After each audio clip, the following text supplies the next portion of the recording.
Dr. Chavez, what makes group therapy such an important tool or modality in the treatment of addiction? Well, I encourage everyone to go in group therapy because it's such a universal tool. You know, most of us think we're alone, that no one really knows what we do behind the closed doors.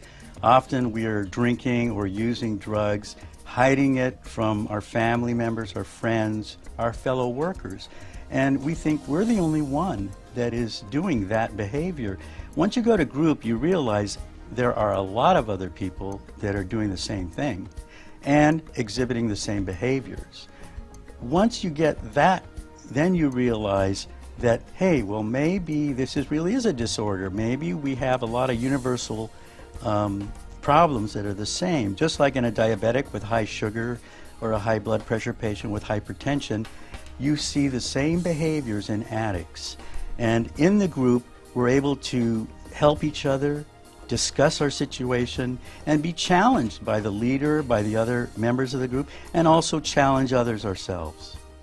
Most of the people in therapy are at different levels of care. Some have been there multiple times, some have never been there. And often they're willing to help you to see how you can help yourself. Yeah, and that's one of the values of group therapy, isn't Right. it? That people are at different stages of recovery. So somebody new can get help from somebody later down the road, and even the new person coming in can be helpful for that person that's just about ready to leave. Right.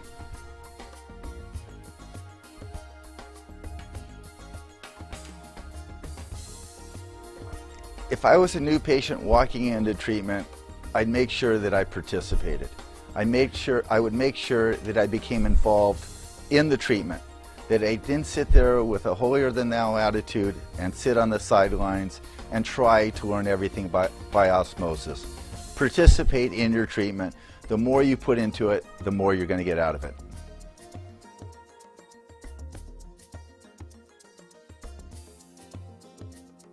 The patient to be in a milieu where they have conversations with peers who've experienced a similar or almost the exact same situation they have with their addiction, whether it's the physical sensations and manifestations of the drugs of abuse or the psychosocial consequences that occur when one abuses drugs or alcohol. This is a highly important and high-yield intervention. It's more so I think patients, to put it in other words, are more receptive to hearing from those who have lived the same experience, from like somebody like myself who's a doctor who's just relying sort of the science and experience of caring for patients.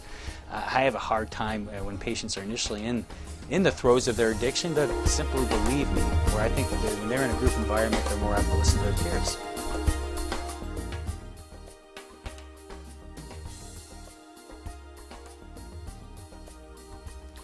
The value of group therapy from my own personal experience, not being clinical or clinically trained, but having a lot of experience with a variety of groups, men's groups, combined groups, men and women, and 12-step groups, is that I get feedback from people that tells me things that I would never have seen or suspected or expected.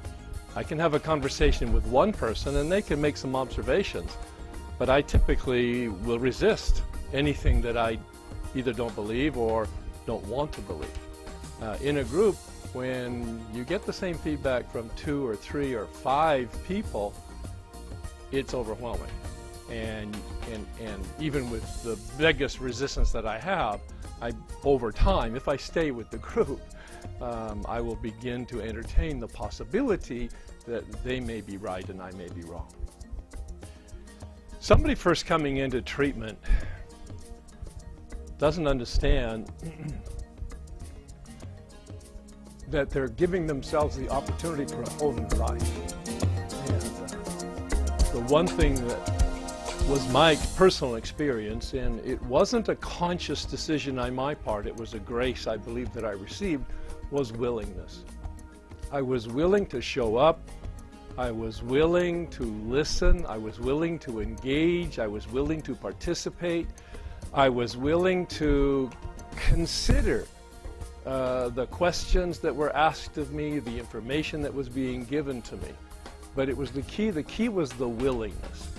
And the way that you can get most out of is to participate, is to literally participate at every level that you're asked to do, to take directions.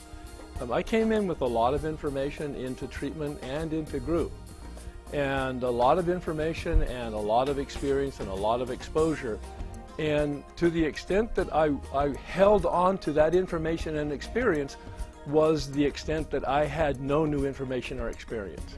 It was only when I began to be willing to release that death grip on the information and the experience that it began to seep in, and I began to have new information and a new experience.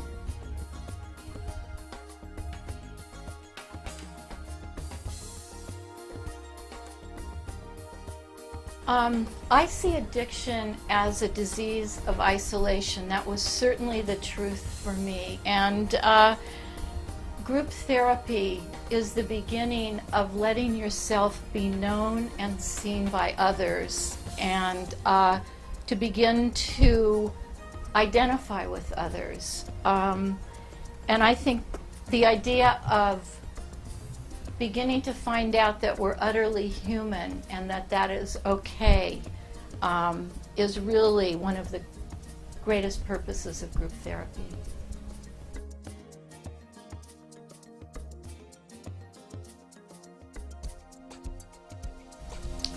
The way that I think group therapy inspires us to be human, what I mean is, I think that for those of us who come into recovery, we have a belief that it's not okay to be who we are, feel the way we feel, look the way we look, think the way we think.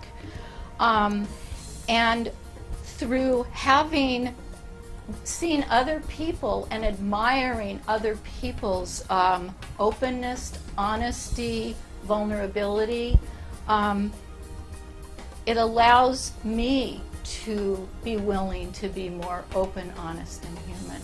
So I think it sort of works that way.